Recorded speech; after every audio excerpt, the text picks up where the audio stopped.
নমস্কাৰ বন্ধু বান্ধৱীসকল, মই আপোনালোকক দেখুৱাই আছোঁ তিতা কেৰেলা খেতি। এয়া চাওক, এই মানুহজন কোৰ মাৰি আছে।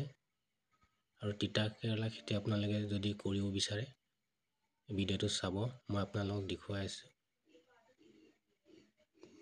ভাঙি গ'ল আগটো, বান্ধটো পানী দিয়ে ধুনীয়াকৈ।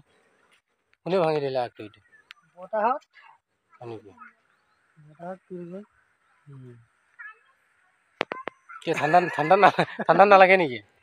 কাম কৰিলে ঠাণ্ডা লাগিব। অলপ বুদ্ধি অলপ দেখুৱাচোন। কাম কৰিলে কিমান বুদ্ধি হয়? খাতৰা বুদ্ধি ন? কাম কৰিলে বুদ্ধি হয় ন? ঠিকে আছে, কাম কৰিলে ভালেই। কাম কৰিলে স্বাস্থ্যৰ কাৰণে ভাল। হয়।